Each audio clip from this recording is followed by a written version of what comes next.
Selamat pagi para netizen dimanapun kita berada, salam inspirasi bagi kita semua ya. Banyak pengamat mengatakan kalau ketua KPU ya sudah diberhentikan atau sudah dipecat, maka ini waktu yang tepat untuk mengungkapkan kecurangan-kecurangan pemilu. Wah, benar juga begitu kan? Artinya apa? Artinya permainan dan kecurangan di Pilpres 2024 ini bisa terungkap begitu apa yang terjadi di dalamnya begitu. Mulai dari Sirekap, mulai bagaimana sistem mereka input datanya di situ begitu kan. Artinya apa? Ini kesempatan untuk KPU untuk membantah segalanya. Apakah jangan-jangan KPU ini hanya dijadikan tumbal atau hanya dijadikan sebagai sebagai polemik saja begitu kan, sehingga mereka dipecat. Kan ini kan masih belum ada secara spesifik untuk membuktikan begitu apakah benar-benar mereka begini begitu kan ya dengan si mereka. Tapi pada kenyataannya adalah kalau memang sudah ada alat bukti, karena bukti yang DPP itu hanya berupa chat dan sebagainya. Makanya kalau ini sudah dipecat, waktu yang tepat untuk KPU untuk mengungkapkan kecurangan-kecurangan yang ada. Saya setuju begitu kan ya. Makanya jangan dilihat dari sisi buruknya, tapi dilihat dari sisi siapa yang kemudian membongkar habis-habisan di dalam ini. Nah, biar masyarakat tahu begitu kan. Artinya apa? Ya mungkin setiap perbuatan itu kan punya konsekuensi. Mungkin inilah waktunya untuk mengungkap tabir kepalsuan atau tabir kecurangan-kecurangan yang ada di Pilpres 2024. Nah, ini saatnya begitu kan ya. Tapi nampaknya bagi kami untuk mengungkap kecurangan-kecurangan yang ada butuh orang-orang yang kuat di balik ini semua begitu kan ya. Walaupun ada seseorang akademisi seperti Ferry Amsari ini ya melihat bahwa ya kita lihat saja begitu. Kalau memang putusan DKPP itu sudah diberhentikan, yakni Hasyim Asy'ari begitu kan ya sebagai selaku ketua KPU, ini bisa mengungkap tindak pidana dan kecurangan pemilu yang ada begitu kan. Nah, kalau sudah mengungkap kecurangan yang ada bukan tidak mungkin begitu kan. Apapun yang terjadi sekarang ini ya akan terungkap. Ada yang berkomentar ini, setuju banget ya Bang Ferry ya, putusan DKPP ini bisa jadi pintu masuk buat menyasar kecurangan KPU di Pilpres kemarin tentang Sirekap. Realcon asal muasal ya angka ajaib 58%. Dikaitkan juga dengan sanksi pencalonan Gibran di PKPU. Ayo tinggal menyusun langkah ini. Mumpung pres belum dilantik. Benar juga begitu kan. Artinya apa? Bagaimana mulai dari Sirekap, bagaimana mulai Realcon begitu kok sama dengan survei-survei yang ada. Makanya ini harus dibuka tabir ini. Jangan-jangan langkah yang kemudian ya dibuat seperti itu si ketua KPU dipecat sana sini mungkin akibatnya ya tidak memerintahkan atau tidak melakukan apa yang ia perintah oleh rejim itu. Nah, ini bisa saja terjadi begitu kan. Artinya apa? Mengapa sih setiap ketua KPU ini tetap ya ada pemecatan bermasalah dan sebagainya. Coba di zaman SBY pernah dipecat ya. Zaman Pak Jokowi ya mungkin mereka ketua KPU-nya kalau nggak salah meninggal begitu kan ya. Terus kemudian ketua KPU hari ini ya juga mereka dipecat karena dianggap berhubungan badan dengan salah satu orang begitu kan ya. Makanya saya kira ini sudah saatnya KPU itu mengungkapkan apa yang terjadi di dalam ini semua begitu kan.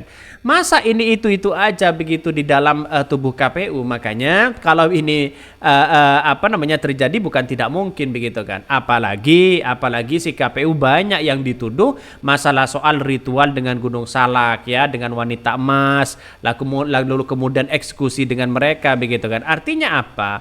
Artinya secara tidak langsung ya nuansa-nuansa kecurangan itu harus benar-benar terungkap begitu kan. Ya kita lihat saja ke depan begitu. Artinya bahwa persoalan-persoalan ini harus terungkap. Semuanya harus terungkap. Ini menurut saya pribadi kasihan banget di situ begitu kan. Artinya bahwa harus benar-benar kecurangan ini harus benar-benar apakah ada dugaan kecurangan atau bagaimana. Masalah Realcon, masalah Sirekap ini kok mirip-mirip semua begitu kan ya dengan 58%. Nah, maka dari situ ya ungkap begitu kan. Mari kita baca ini beritanya. Akademisi ungkap putusan DKPP diberhentikan, Hasim bisa ungkap tindak pidana dan kecurangan pemilu ya. Putusan Dewan Kehormatan Penyelenggara Pemilu DKPP yang memberhentikan Hasyim Asy'ari sebagai Ketua Komisi Pemilihan Umum atau KPU RI bisa jadi trigger atau pemicu kepentingan mengungkapkan problematika ya pemilu di 2024. Bahkan pendapat itu disampaikan oleh dosen hukum tata negara yaitu Ferry Amsari begitu kan ya. Mereka menilai bahwa kalau memang itu terjadi begitu kan ya, untuk saatnya kita mengungkapkan apa yang terjadi saat ini. Dalam artian bahwa ya soal pemilu ya penyelenggara pemilu yang kemudian mengandung problematika, terus kemudian nuansa-nuansa yang mereka lakukan itu harus diungkapkan kembali begitu kan. Artinya apa? Artinya secara tidak langsung bahwa ketua KPU berkali-kali mereka melanggar, kena sanksi ini, kena sanksi itu, apakah mereka adalah hal yang politis begitu kan. Ini sudah saatnya mereka ungkap begitu kan. Artinya ya kita lihat realitasnya bahwa kalau memang pemilu ini diungkapkan ada dugaan-dugaan kecurangan yang ada, bukan tidak mungkin yang saya katakan tadi bahwa wah bisa saja si Prabowo Gibran ini bisa batal. Kan begitu logikanya begitu kan. Artinya secara tidak langsung bahwa ini mengungkapkan ini semua faktor-faktor yang kemudian mereka menang dan sebagainya begitu. Nah, inilah saatnya kita mengungkapkan itu. Tapi saya kira bahwa tidak mungkinlah untuk mengungkapkan ini semua begitu kan. Karena apa? Karena di satu sisi mungkin nuansanya adalah tidak berani atau bagaimana begitu. Bahkan awalnya Ferry menjawab pertanyaan host tentang pernyataan Hasyim yang mengatakan bersyukur karena dibebaskan dari tugas berat. Ferry menyebutkan reaksi Hasyim terhadap putusan itu tidak lagi penting dalam ranah penegakan etik karena sidang DKPP sudah menjelaskan banyak hal. Dia mengatakan begini, saya pikir reaksi Hasyim tidak lagi penting dan ranah penegakan etik ya, pelaku bisa saja bersikap apapun. Tetapi sidang DKPP sudah bicara banyak hal, mengungkapkan banyak hal. Bahkan tindakan pidana yang dimaksud lanjut Ferry bukan hanya tentang kekerasan seksual, tapi juga dugaan gratifikasi dan penyalahgunaan anggaran. Wow, ini yang seharusnya kita tindak lanjuti begitu kan ya. Tindak pidana yang hanya soal kekerasan seksual, tapi juga ada tindak pidana soal gratifikasi penyalahgunaan anggaran yang bukan tidak mungkin bisa berkembang. Betul begitu kan? Artinya apa? Artinya ini masuk pidana nantinya begitu kan? Ketika ada temuan-temuan gratifikasi, ketika temuan anggaran-anggaran pemilu yang kemudian digunakan sana sini untuk kepentingan pribadinya, ini sudah jelas ada gratifikasi. Secara tidak langsung ya, Ketua KPU katanya untuk memberikan uang kepada si Chandra begitu kan ya. Si Chandra begitu artinya ini kan uangnya siapa begitu. Ini yang seharusnya kita lihat.